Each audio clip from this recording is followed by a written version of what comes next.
Exceptionnellement décalé en plein été en raison du confinement et de la crise sanitaire, le conseil municipal s'est réuni ce mercredi 29 juillet 2020. Il a permis, entre autres, de tenir les premiers engagements de la nouvelle municipalité en ce début de mandat. La gestion de l'épidémie a généré de nombreux coûts.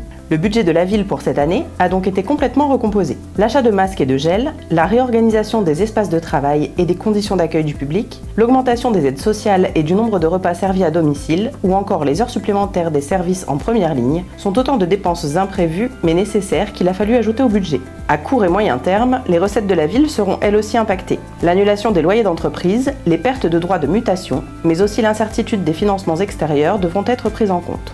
750 000 € de dépenses supplémentaires, non prévues bien évidemment, et également des recettes en moins, ce qui signifie qu'on devrait environ avoir une enveloppe globale de dépenses ou de recettes en moins d'1 million d'euros.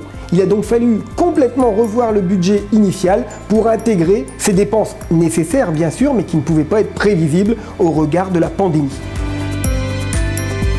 La bonne gestion financière du passé a permis de maintenir un niveau d'investissement et d'accompagnement des populations important. Malgré la crise, les opérations engagées seront poursuivies, comme par exemple l'extension du cimetière, les travaux de sécurisation de l'espace du maître de poste, le square de la rue du Général Hoche ou encore la place du Bicentenaire. Le budget reste un budget audacieux et solidaire.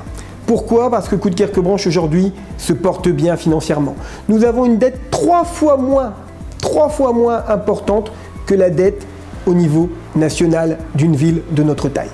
Donc on peut se permettre, malgré la crise sanitaire, de continuer d'investir sans augmenter les impôts bien évidemment. Afin de poursuivre l'engagement de la ville en faveur du développement durable, une ligne verte dans les dépenses d'équipement sera maintenue.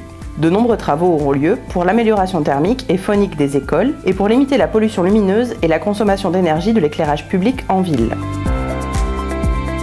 La longue période de confinement a bouleversé le quotidien des enfants coudekerquois. Dans ce contexte, la ville a décidé de mettre en œuvre des vacances apprenantes, associant animation, loisirs et renforcement scolaire. Cette action se déroulera au sein de l'école Paul Éluard du 17 au 28 août, avec des enfants des écoles élémentaires, CP et CM2. 3 enseignants volontaires et 3 animateurs municipaux encadreront le dispositif. Le programme est basé sur un travail scolaire le matin et de très belles activités de groupe l'après-midi, comme par exemple un baptême de l'air. De nombreux chantiers ont mis les bouchées doubles pour rattraper le temps perdu. Afin de faciliter et mettre en valeur la maison médicale du Grand Stendham, la ville a autorisé les constructeurs à installer une partie de leur fondation et de leur éclairage enterré en limite du domaine communal. Cette structure innovante ouvrira comme il a été prévu en 2021, tout comme la clinique ophtalmologique rue des Forts. La municipalité a adapté durant l'été l'ensemble de ces manifestations afin de pouvoir les maintenir au lieu de les annuler. Au regard de la fréquentation du parc et des activités proposées dans toute la ville, la population apprécie ce choix. C'est dans la même optique que se préparent les événements importants de la rentrée, comme la Grande Brocante, la Fête de la Nature et de la Flandre et le Salon des Sports. Mais actuellement, tout est encore sous réserve de la situation sanitaire, notre région venant de passer un nouveau stade de vigilance. Adapter plutôt qu'annuler.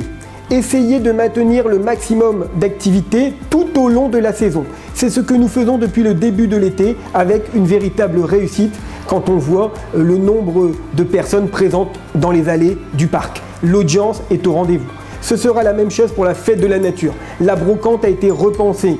La fête de la nature sera bien sûr modifiée avec certainement un concert dans un autre style, beaucoup moins important que d'habitude, mais nous maintiendrons notre fête de la nature tout en sachant qu'il faut s'adapter au fur et à mesure des réglementations sanitaires. Peut-être qu'à la mi-septembre, il nous faudra encore revoir notre copie. Pour l'instant, la Grande Brocante, la braderie et la fête de la nature sont maintenus. Juste avant la rentrée, la ville de Coudekerque-Branche va doter tous les foyers coudekerquois de masques en tissu comme nous l'avions fait au moment du déconfinement.